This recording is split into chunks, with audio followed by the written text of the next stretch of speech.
Hey everybody, welcome back to the Junkyard Dog Report. Rough game we had yesterday against the Raptors, but another game where we couldn't buy a basket, but it is what it is. Something that always seems to come up, especially when we play the Raptors, is that they are very physical with us, and a lot of the times, we feel like we should be getting foul calls and we're not. And I have a quote here from JB that hopefully will make you guys feel better about that and show you why we have to be more physical so we can get away with that sort of stuff like the Raptors do. Okay, here's what JB had to say after the Hawks postgame. He said, "What you can't do is be a hit or miss team because once you are physical, you look out of sorts and it doesn't look like who you are. If you maintain that physicality, the league becomes accustomed to who you are and your reputation allows you to continue to be a physical team." And I mean, it really is how it is because I even saw people in the Reddit thread the other day saying that Nick Nurse's strategy is just go and attack the other team because they can't call every foul. And I mean, you can't even say that's wrong because the refs see the Raptors play this way night in and night out, so it's what they expect from them. So it's not something they're going to call a foul on, right? Like if all of a sudden in our next game we try to play like the Raptors, we're going to get a lot of fouls called on us because that's not what we do. That's not who we are.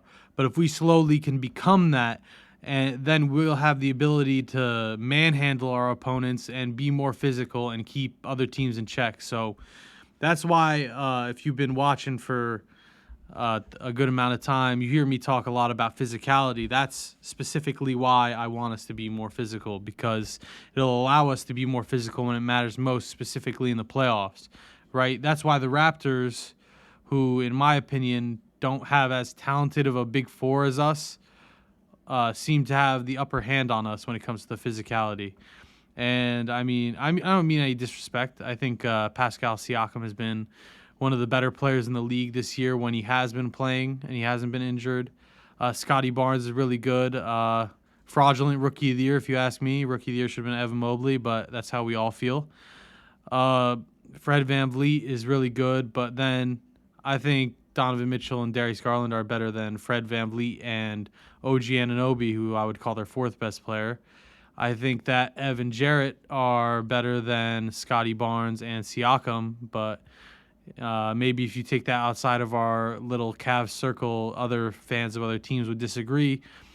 But it is what it is. We couldn't buy a bucket last night, like I said. So let's get into it. I talked about it in my last video how I wouldn't mind at all if Okoro started over Dean Wade at the 4, and how I wanted Mamadi Diakite to be starting at the 5 for this game. Unfortunately, that didn't happen. I mean, Okoro did slot into the 3 to start the game last night, but Dean Wade was at the 4, and any of you who've watched the last few of my videos know that I don't like when Dean Wade plays the 4 because his weakness is playing defense inside the paint. He has the height, he has the length, he definitely has the ability. He's just not physical enough. And I think that the 3 is the perfect spot for him whenever. Obviously, that depends on what type of team we play. Like if we played the Suns and Dean Wade's on Cam Johnson playing the 4, Cam Johnson's not a guy who typically attacks inside. He's a guy who sits outside and shoots threes. Excuse me. And so with that matchup, I'd be fine with Dean Wade playing the 4. But when we're playing a team like the Raptors, who have very physical and a lot of bigs playing all the time, like 3 to 4 bigs in the game at a time, you don't want Dean Wade at the 4. And something that was interesting is that Dean Wade was on OG Anunoby and Okoro was on Siakam to start the game. And I can't lie, I honestly like that. Okoro definitely isn't the best option to be covering Siakam, but it's not like we could take Ev off their big man and just, hope their big man doesn't put it like Dean Wade on their big man, Robin Lopez. Like, we've talked about this multiple times. Like, Robin Lopez is not fast enough to, keep up with the modern NBA big man. But, we were talking about this in the thread the other day. about Mamadi Diakite and why he wasn't playing, and a lot of you were saying, oh, it's because he's with the G League, but I checked up on this before I started my video. Isaiah Mobley is playing in the G League right now too, so there was no reason that Mamadi Diakite wasn't with the team last night, and it honestly bothers me that he wasn't because, in my opinion, he's just significantly better than Robin Lopez for the way we play. Robin was getting exploited on switches. You know what? I'm talking too much without talking about the actual game. So let's get into the game. Okay, let's go in the first quarter. It is what it is. In terms of Robin Lopez, I really like Robin Lopez, Captain Hook. It's great and all. I just don't like him in his role. He should not be our bench big man. I miss JaVale McGee, who we had years ago, Isaiah Hartenstein, who we had years ago. And then, I mean, you see a guy like Dwight Howard dominating in Taiwan. Dwight Howard, I feel like, is a much better fit for our team than Robin Lopez. He's much more athletic than Robin Lopez. He's a great paint defender. He's less of a liability on switches than Robin Lopez. And, he fits our identity. He's a paint protector. That's what especially now in the latter stages of his career, that's what he's best at, is protecting the paint. And what we need from that big man off the bench is, all those things: hustle, energy, effort, intensity, blah, blah, blah, all those good things, but also specifically to be able to protect the rim and to be able to not get absolutely burned on switches. And Robin Lopez can't do that. He definitely brings effort. He definitely does his best to protect the paint. But, I was even talking about this with some of you guys in that game thread the other night. If we had Brook Lopez instead of Robin, it would be crazy. But it is what it is, JB can only work with the roster Kobe Altman gives him. And, I feel like Robin Lopez definitely fits our team in terms of a character and personality standpoint. And in that way, I definitely like him being on this team. Like I said before, I have no problems with Robin Lopez. I just don't think he's good enough to fill the role we have him slotted for. And I would honestly prefer if we just brought Mamadi Diakite up to the roster and had him take that role, because I think he's better than Isaiah Mobley. No offense to Isaiah. They're both on two ways, so we could just, I'm pretty sure we have an extra spot to just sign Mamadi Diakite to the roster and just keep him there. But I think they want to keep that roster spot open for when things start happening at the trade deadline and stuff like that. Kobe Altman always likes to sneak one off there. But, it is what it is. The first quarter was interesting, to say the least. The effort, energy, and intensity was all there. The Raptors were making a lot of tough shots, and what can you do? You play good defense, they play better offense. You just got to live with it. The problem was that, we were just missing open shots all game, the very beginning of the game. And it was definitely tough, but, we played the best we could, in my opinion. We kept every quarter close. It's just that keeping every quarter, we technically didn't lose every quarter, by the way.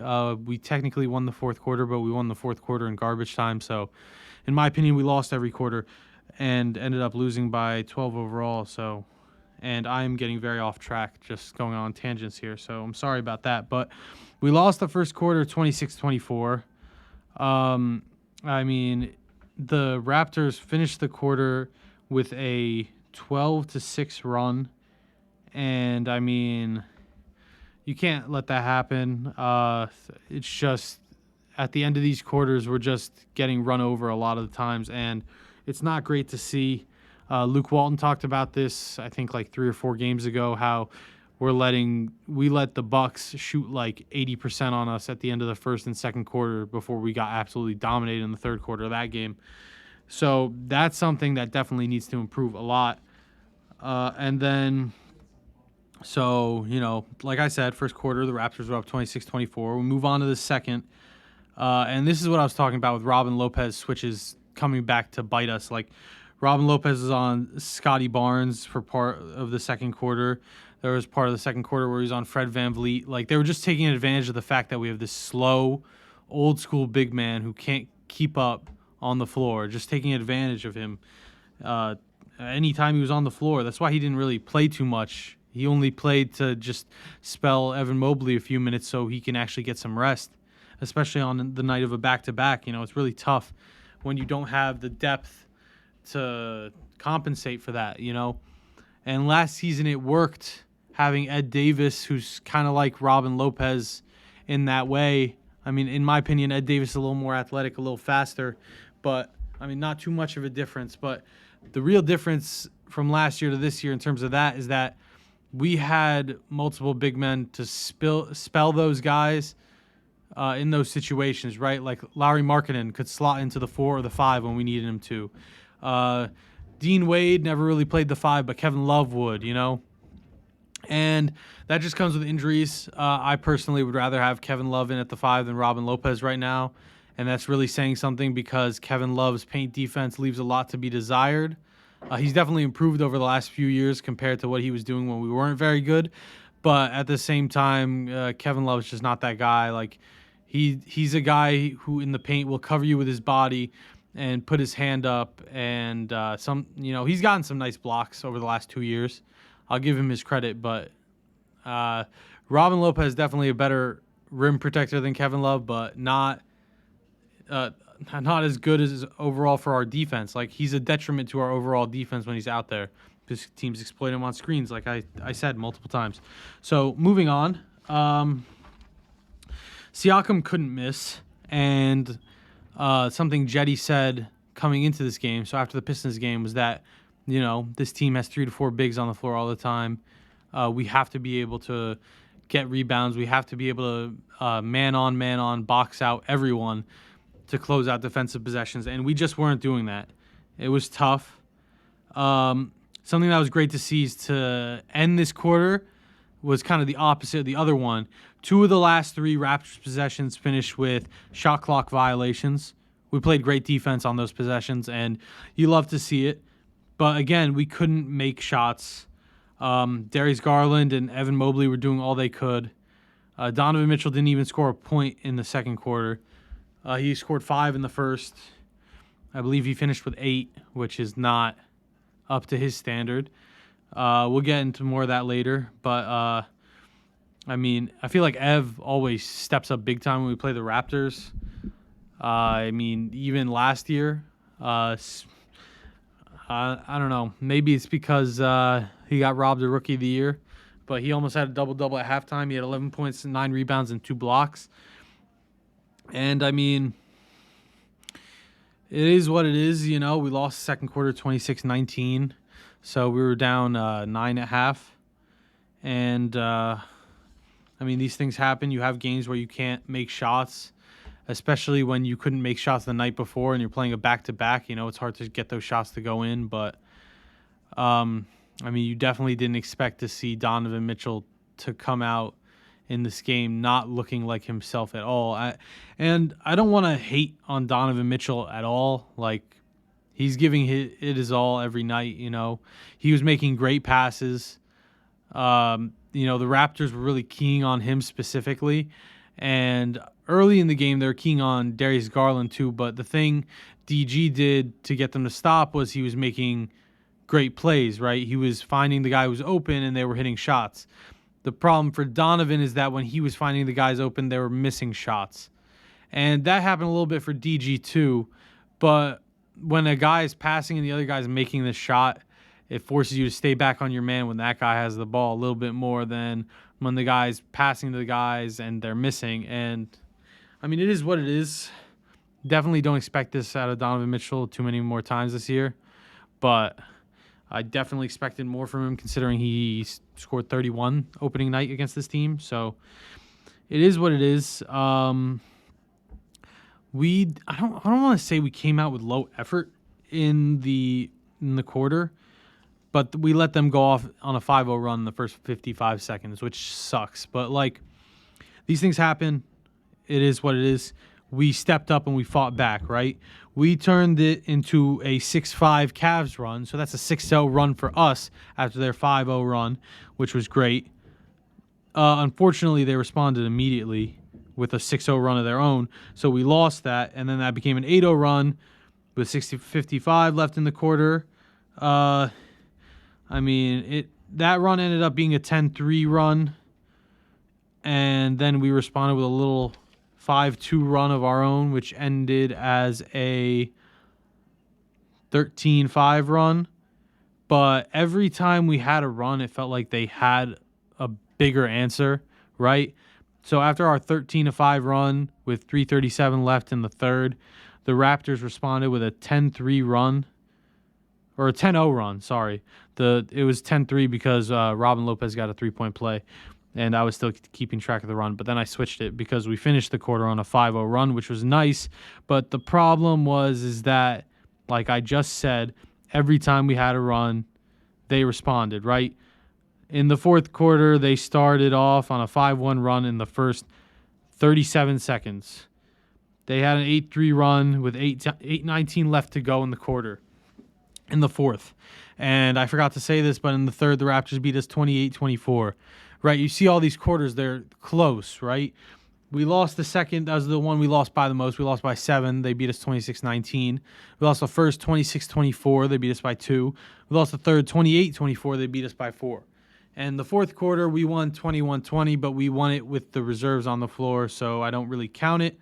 I stopped keeping track of the run when it was 8-3 for the Raptors because it got a little unbearable for me. It was just tough to watch because it just felt like Darius Garland and Evan Mobley were doing all they could, and they weren't really getting much help, specifically on the offensive end. And if Ev starts to play like this every night, we're going to be fantastic. And unfortunately for me, I did not mention any of these quotes while I was going over the game again. But, Ev played fantastic last night. I want to see that from him every night. Forget about the scoring. I do want to see him score double digits every night, don't get me wrong. But once Jarrett's back, we have 4 guys to feed. And scoring is not my main priority when it comes to his development. Now, I want him to be able to score. I want him to be able to take over games with his scoring the way Donovan Mitchell and Darius Garland can. But it's just, I think the most important thing for Ev to learn now this season is to be more physical, because when he puts on, it doesn't matter how much weight he puts on. If he's not a physical player, then he's not going to get away with it, right? Like that quote I got from JB from that Hawks postgame. Like, these refs know who you are. They've seen you play. They've seen your tape. They've watched you live when they're calling your games. So if you all of a sudden start trying to be more physical when that's not who you are, they're going to start calling fouls on you left and right. But if you slowly grow into that player, I'm not saying he has to become Giannis Antetokounmpo or play like the Raptors do overnight, right? It's a slow progression to becoming a really physical player like that, so you don't get fouled out of every game. But getting LeVert back before the game happened, I thought was huge. We're coming off a back-to-back where our main guys played a lot of minutes, each one playing over 38, I believe. And, I thought that was huge. And what JB had to say about Vert being back was, yeah, it's great to have him back, but it takes a minute. You got to get out and play, It was good for him to get those reps, down the stretch, being out there with the ball in his hands, playing in the pick and roll, trying to find his rhythm. So it was good for him. And, it was definitely good for him to be back. I just wish we could have got more from him, right? Because you're talking about the rest of the team playing a game where we had to grind it out against the Pistons the night before, right? So having fresh legs that can make an impact would have been huge for us. Unfortunately, Vert did not have his touch last night, so he was not making very many shots. And, he did his best defensively. I'm not going to hate on his defensive effort. It's just that when that's all you're bringing, it's not, we already have one Isaac Okoro. We don't need 2 on the court at a time. We're not going to make very many shots with, no offense to Okoro. I said we got to cut some slack for him in my last video. I'm just sending a little hate his way. Well, not sending hate his way, but hating a little bit right now because he was 1 for 11 last night, which sucked. But what DG had to say about LeVert being back was, yeah, for sure. I mean, just having an extra body is always good. But seeing Vert out there just doing his thing, being aggressive, trying to get his rhythm back, it was good to see him out there.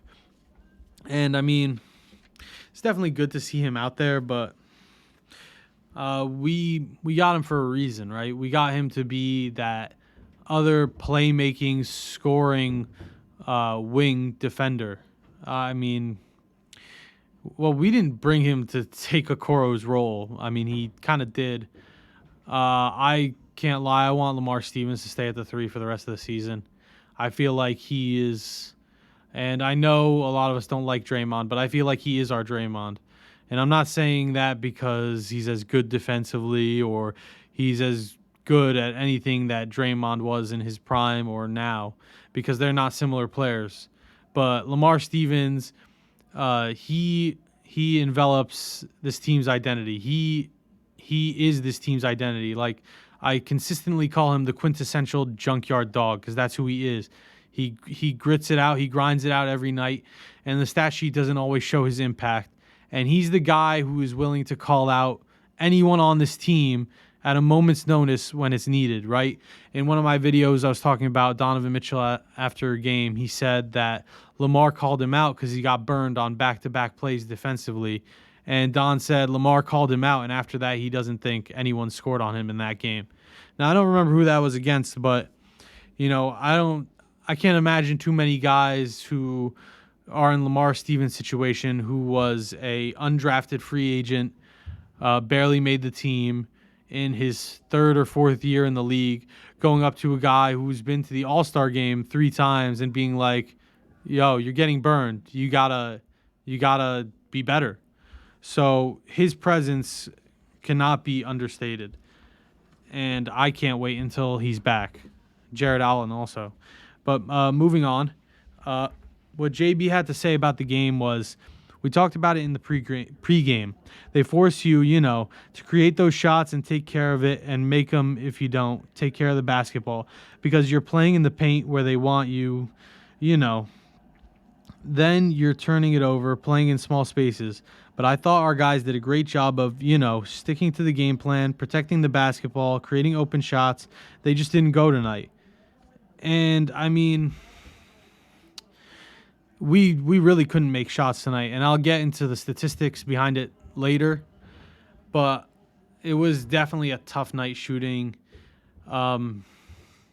Because, in a game like this where it ended feeling as rough as it does, usually I have more critical notes on how the Cavs played, specifically offensively. But, I mean, last night the ball was moving fine.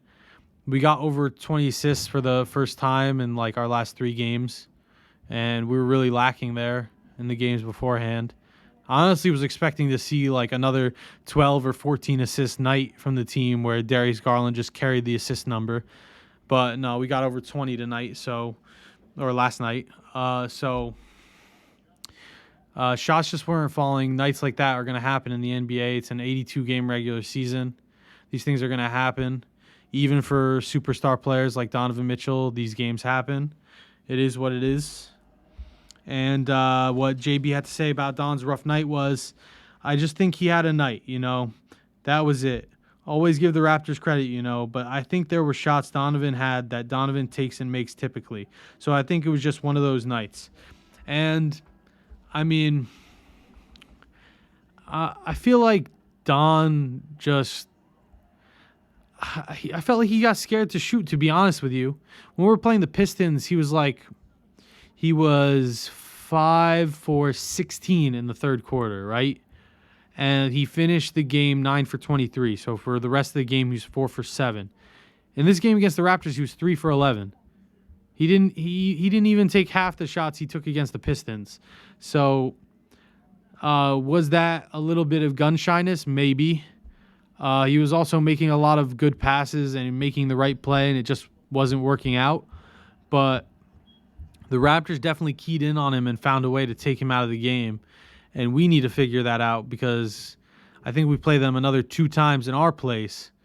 And I mean, if we're gonna be in the playoffs right now, I could definitely see this being a 4-5, 3-6 matchup between the Cavs and the Raptors. So this is definitely a team that we need to figure out. They're a team that's like, I don't think they're as good as us on paper, but I think they're on our level because of the way they play basketball. So they're definitely a team we need to figure out if we want to do something this season and moving on.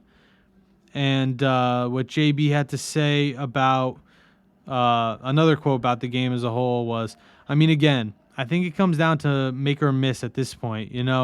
Again, I think our guys did what we asked them to do. I thought they competed at the level they needed to compete at. Shots just didn't fall for us tonight. Go home, get some rest, get ready for Wednesday. And, I mean, we got a tough matchup on Wednesday. Joel Embiid has been out of this world this entire season, honestly. And if Jarrett's not playing, that's going to be a tough matchup for Ev. So Ev's going to have to bring...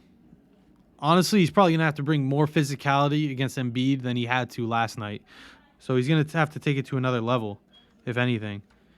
And moving on. Let's see.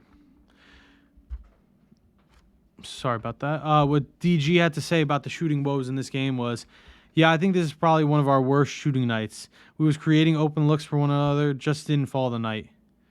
And then after that, he was asked if, the Cavs could just toss this game away and just write it off as, it was just one of those nights because we weren't making shots. But his response to that was, I mean, you don't want to toss any games away, but they have to come to see us twice at home too. So hopefully we'll get them back twice at home. And honestly, hopefully we will because they're 2-0 against us this season. You never want to let a team win a series against you just because of bragging rights, especially a team in the East that's, like I said earlier, basically on our level. So definitely something to watch out for when they come to town. Definitely got to bring the energy in the crowd when they come to town. Make it a little tougher on them, hopefully. And like I said, Ev and DG carried us in this game. Without them, it would have been a blowout. They did everything they could. They just didn't get the help they needed to get it done, in my opinion. And what DG had to say about Evan Mobley was he played huge for us tonight, both sides of the ball. That's the guy that we need him to be. We like him being aggressive. We like him being active. So I think he played really good. And I agree. Ev, it felt like he took it to another level last night. Not saying that he hasn't taken it to that level before, but I'd like to see him at that level on a more consistent basis because sometimes it feels like he gets lost in the shuffle. I feel like he has to find a way to make his impact on the game, even on a night where he's not getting fed to get his shots. And I know it's tough for a big man because, he's not the guy taking up the court. He's not the guy who's passing it in to the big man to feed himself. He has to get the other guys to feed him. So it's tough to stay as engaged in a game when you're not getting fed when you're open, but he's got to find a way to make his impact on the game, even on the nights where he can't get the ball. Because we had I haven't talked about this yet, and I probably should have, but we had a huge problem last night passing below the free throw line, kind of like the problem we had against the Pistons. The thing, though, is that's the way the Raptors play defense, right? The Pistons don't play defense to stop you from scoring in the paint and forcing you to shoot. The Pistons just kind of play man on, especially with their best players out. But the way the Raptors play defense is they will stuff the paint and they will force you to shoot from outside, and they will not commit to you outside until you start making your shots. And we could not buy a bucket yesterday, so they had no reason to commit to us shooting outside. And what DG had to say about missing when the team was generating great looks was just try to play hard on the other side of the ball. Just try to get as many stops as we can to hold down the paint. And everybody knew our offense wasn't doing what we usually do. So I guess we just tried to focus on the other side of the ball and try to stop them. And I mean, they also asked DG if the Raps defense was doing something different, like if that's why the offense was lacking, like why we were missing shots, is whether or not we saw like a different look and that threw us off. And what DG had to say about that was, no, we've seen everything already. I mean, we just have to make shots. We was making the right sprays. We was making the right passes. So, I mean, just didn't knock down any shots tonight. And, I mean, it is what it is. I think DG shot it well last night. I think he was like 7 for 11, something like that, 8 for 11. Very efficient, and he had like 10 assists, so he was doing his job. So when they asked him about his mindset for tonight, and this is probably why Donovan Mitchell was passing as much as he was last night rather than trying to find his shot, especially because it felt like they were keying more on him than DG. But what DG had to say about his mindset for tonight was, or last night, just create for others. That was my whole focus for tonight. Create for others. And then when they started going back to their man, everything opened up for me. That's what happened in that second quarter. I got a little bit more open shots and I got a little bit more aggressive. And, I mean, that's exactly what I was talking about with Donovan Mitchell earlier. Donovan Mitchell, they were giving him more attention than Darius Garland. It felt like every time Donovan Mitchell was getting the ball, he was seeing two guys immediately. And every time he passed out, the second guy would go back to their man.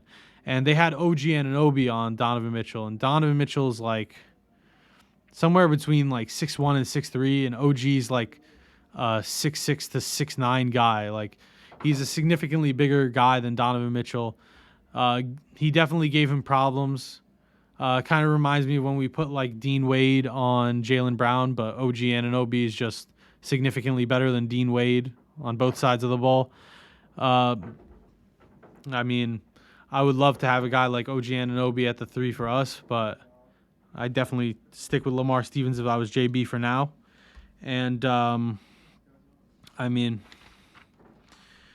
it is what it is. It was a tough night for our team. And, I only got a couple more quotes here where JB was talking about the Raptors and giving them credit. And what he had to say was, the Raptors are a very good basketball team, Obviously, they've had a lot of injuries, been missing key guys. I think that's why their record is what it is. They're a very good basketball team, I think we're a very good basketball team. It would be great to match, when we're all healthy and see what happens. But they're definitely a really good basketball team. And I definitely agree. It would be huge for us to match up with them when we're fully healthy. I think the most important things that we're missing last night were guys like Kevin Love, Lamar Stevens, obviously Jared Allen. Obviously, what he brings to the table can't be understated, but let's leave Jared Allen out of the equation for a second. We weren't making shots last night, right? Who's the guy who always makes threes in important moments when the other team is on a run to give our team a little bit of life, a little bit of keep it closer so our team can have a chance to come back in the game? That's Kevin Love. Who's the guy who brings the grit, intensity, hustle, and effort and is good at covering guys bigger than him, like Pascal Siakam? Lamar Stevens, who's also capable of calling out guys on the team to step up and play better. So when those guys alone, I feel like, could have made a huge difference on this game last night. And when we're fully healthy, it'll definitely be interesting to see what happens in this matchup. Because like I said, I feel like this Raptors team is a team that's kind of on the same level as us in the East. Probably a team we'll run into early in the playoffs if we do, in fact, make it there, which I think we will. And this is what JB had to say about the Raptors again. That's who they are, You watch their games. You watch what they did versus Dallas. They're going to flood the paint, and they're going to put bodies on the ball. And I do think that Darius and Donovan did the right thing, They got off the ball, and we moved it, and we created open looks. And that's the only way you're going to get them out of that, is if you make those open looks. If you're not, they're going to stay in the paint and keep pressure on you and force you into those turnovers or tougher shots. So I thought our guys did the right things tonight. Shots just didn't fall. And something else I think that's positive from this game is that we didn't allow a 30-point quarter for the first time in the last and at least the last two games. Well, no, when we played the Bucks, we allowed a 30-point quarter. So in our last two games before this one, we allowed multiple 30-point quarters. I think the Hawks was our last game at home before we played the Bucks, and we allowed them to have a 30-point quarter. So that's 3 games in a row where we allowed 30-point quarter. This one, although we did allow a 28-point quarter, which is, I mean, it's basically a 30-point quarter.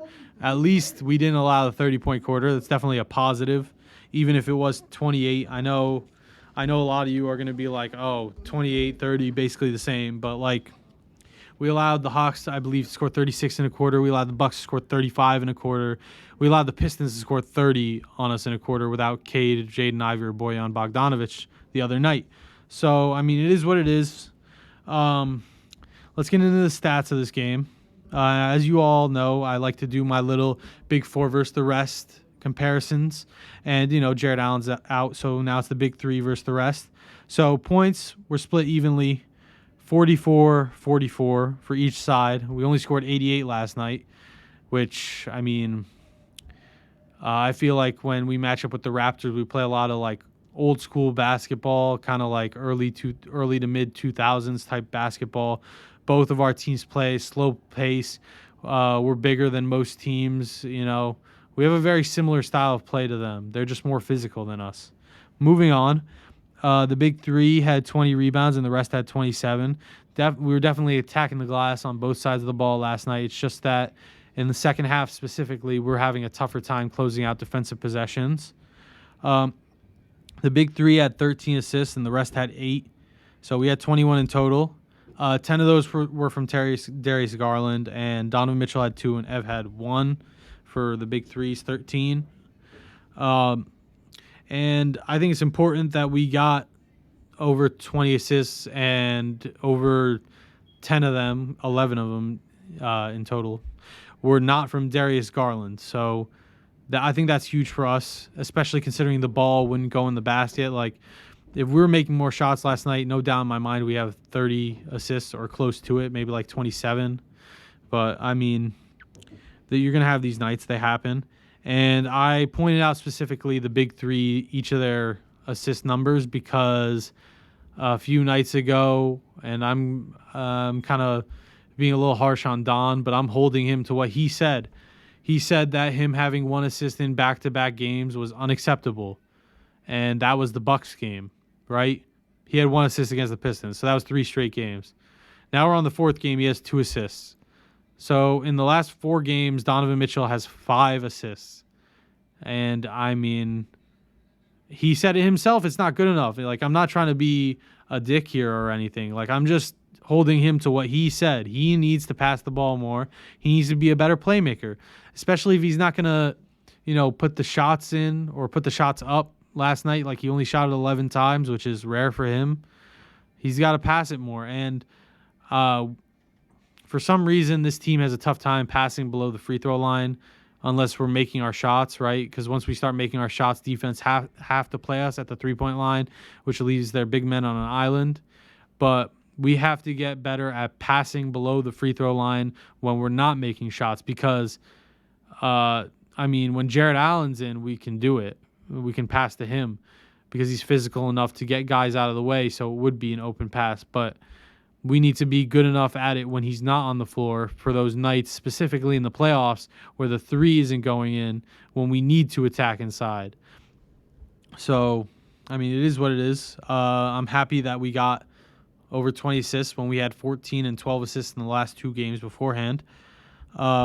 We had 4 steals from the big three and 3 from the rest.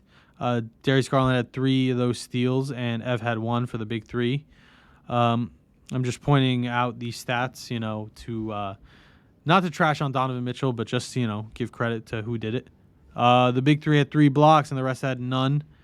Ev had 2 blocks, and Darius Garland had 1. And I love the fact that Darius Garland had a block last night. It shows the type of, I always use these words, effort, intensity, energy, focus, all those things. Because for a guy that's 6'6", it's tough to get blocks. So He has to be really locked in specifically on the defensive side to get a block.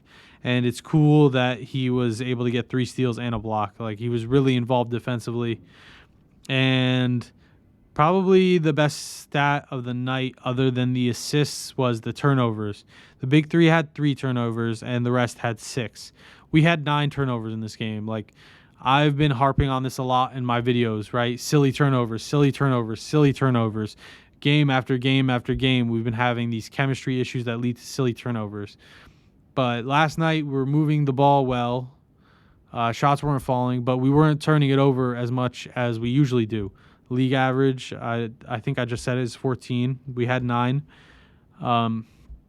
Definitely good to keep it under double digits for turnovers in a game. But, I mean, I think another reason the number was this low is because we weren't passing below the free throw line, right? It felt like every time we tried to pass below the free throw line, they were getting a hand on it, whether it was going out of bounds or they were stealing it, is what it is. But we definitely need to get better at passing below the free throw line, especially because a big part of our identity lies in the paint, right? Darius Garland is a great finisher. He gets those nice flashy layups and makes nice moves to finish over big men. Donovan Mitchell is a fantastic finisher. He'll dunk on guys. He'll put you on a poster. Ev is a good finisher. You know, he was getting some nice dunks the other night. Jarrett obviously feasts in the paint. Okoro's best attribute offensively is his finishing. You could probably say the same about Lamar Stevens. And, you know, so on and so forth. Robin Lopez, et cetera, et cetera. It's just we need to get better at getting into the paint because that's how we'll make a huge difference to get our guys open for 3 and get easier 3-point shots rather than relying on our 3-point shots to open up the paint. You know, it's easier to get the other team to collapse on the paint and kick it out for an open 3 than it is to make a bunch of 3-point shots early to open up the paint. But it is what it is. We'll move on to the plus-minus. The plus-minus is dominated by the lineup that came in to end the game. Isaiah Mobley and Raul Neto were both +7 in 6 minutes and 35 seconds. Jetty, who also got some minutes with that unit, was +6 in 28 minutes and 6 seconds. And honestly, that's a credit to him because he played 28 minutes. So he played a good chunk of the game that we were losing most of the time. So he definitely did his job to stay on the positive because he was the only one who played significant minutes to stay positive.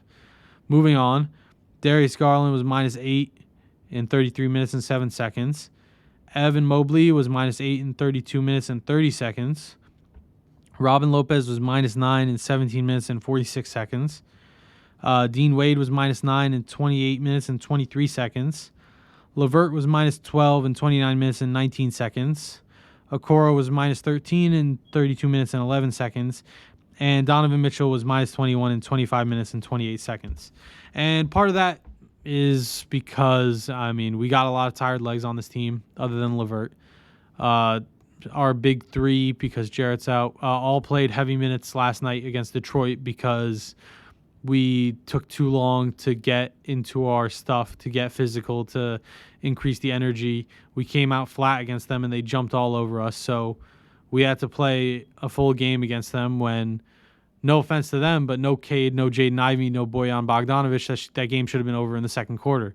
So our guys should have got some rest. But these things happen. You got to find a way to win ugly in the NBA no matter what.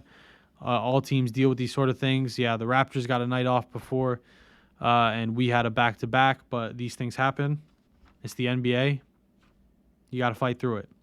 And something that I did for the last game, because we shot bad in that game too, was I took 3 players who shot the worst to see if it was really the whole team that shot bad or if it was just those 3 guys holding the percentages for the team back. And last time, the numbers were staggering, right? Last time, it was DG, Donovan, and Dean Wade. And I don't remember what their numbers were, but I know their numbers weren't good and that the rest was shooting like 60% from the field and 50% from 3 in that game against the Pistons. But for this game, it's a little bit closer than that one. So The three guys I have here are Donovan Mitchell, Isaac Okoro, and Karis LeVert. Right, Donovan Mitchell, as I told you guys, was 3 for 11. Okoro 1 for 11. LeVert 2 for 9. So combined, they were 6 for 31. They shot 19.4% from the field, which is just atrocious, absolutely disgusting. There's no other way to put it. I mean, you got two guys who are very good scorers in the NBA.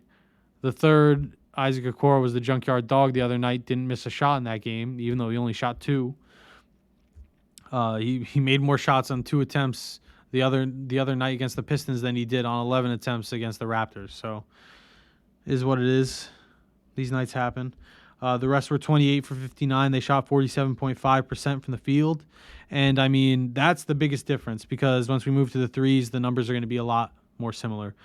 Donovan Mitchell, Okoro, and LeVert were 2 for 14 from 3. They shot 14.3%. And as I said before, that's disgusting, putrid. You never want to see that. You never want to see your team shooting under 30% from 3, let alone 20 or 25. So shooting under 15% is definitely not good. The rest didn't do much better. They shot 5 for 24 from 3, and they were 20.8% from 3. So not nearly as much of a difference as the other game. And, I mean, they definitely didn't help the numbers, but they weren't the reason that the team shot bad as a whole. And, I mean, I feel like if Donovan Mitchell stepped up in that game last night, we could have won. But it's not going to be your night every night, even when you are a superstar in the NBA, right? Even against, I believe, the Magic, he scored 13 points. Franz Wagner was giving him a hard time, or Wagner. And we're matching up again with them on Friday, so hopefully you can get some revenge in that game to make up for this game.